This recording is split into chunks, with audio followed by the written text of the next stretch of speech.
en hausse. On passe à l'autre info du jour, c'est la colère qui n'en finit pas dans le monde musulman suite à ce fameux film qui raille la vie du prophète. La colère se propage, Indonésie, Afghanistan, Pakistan et maintenant Liban, avec une manifestation monstre et en point d'orgue, le discours inattendu du chef du Hezbollah, Huguet. Au lendemain de la visite du pape au Liban où les chrétiens se sont déplacés en masse, ce sont aujourd'hui les partisans du Hezbollah qui ont fait une démonstration de force. Le mouvement chiite mobilise à son tour contre le film anti-islam. Mais ici, pas d'attaque contre l'ambassade américaine. Les marches se veulent pacifiques. Exceptionnellement, le chef du Hezbollah s'est montré en public pour le plus grand plaisir de ses partisans. L'Amérique, qui nie et se retranche derrière la liberté d'expression, doit comprendre que la distribution du film aura des répercussions dangereuses dans le monde entier. En Indonésie, le plus grand pays musulman au monde, les protestataires ne sont pas nombreux, moins d'1 millier, mais ils sont déterminés. Les policiers qui protègent les abords de la représentation des États-Unis utilisent les gaz lacrymogènes, puis les canons à eau pour disperser la foule. Il n'y a qu'une solution. Celui qui insulte le prophète Mahomet doit mourir. 2 morts, c'est le bilan des manifestations au Pakistan où quelques centaines d'extrémistes ont tenté de s'approcher du consulat américain. En Afghanistan, le pays voisin, des heurts violents ont opposé pour la première fois policiers et manifestants. Le film L'innocence des musulmans continue d'embraser les rues, mais la tension semble redescendre d'un cran. Nous allons rejoindre Selim El Medeb. Bonsoir Selim, vous êtes journaliste à Beyrouth dont on parlait au début de ce sujet. L'apparition du cheikh Nasrallah, c'est plus qu'un symbole aujourd'hui ? Oui, tout à fait, car il vit dans la clandestinité, il est l'ennemi juré d'Israël et une de ses cibles principales.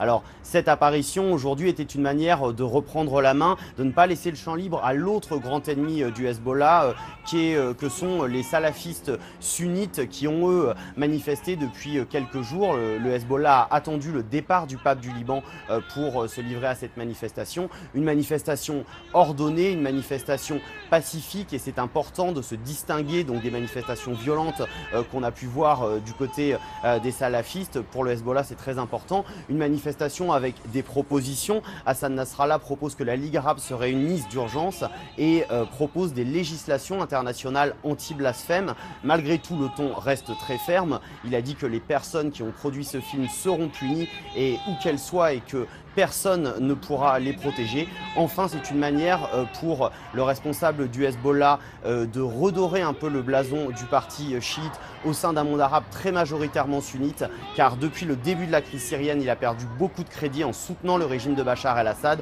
un ennemi commun comme les États-Unis, et pour lui une bonne occasion d'essayer de redorer son blason et de se placer comme un recours dans une situation difficile.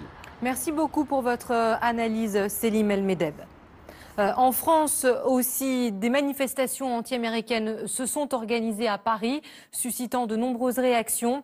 Le ministre de l'Intérieur a répondu en promettant une nouvelle loi. Marie-Pierre Courtelmont. Qui sont-ils ?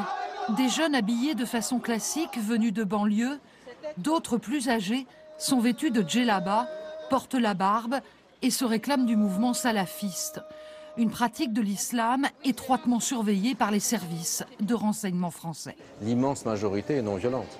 Leur obsession, c'est d'imiter à la lettre le comportement du prophète de l'islam et, s'ils le peuvent, de quitter la France pour aller dans leur paradis, l'Arabie saoudite ou sinon en Égypte, au Maghreb ou ailleurs. Mais le problème, c'est qu'il n'y avait qu'un seul Mohamed Merah, mais les dégâts qu'il a faits sont considérables et son nombre, bien sûr, plane sur ces phénomènes et inquiète beaucoup les pouvoirs publics et d'ailleurs les responsables des différentes communautés musulmanes. Les salafistes sont ultra minoritaires parmi les 3,5 millions de musulmans qui vivent en France. Il ne serait que 12 000.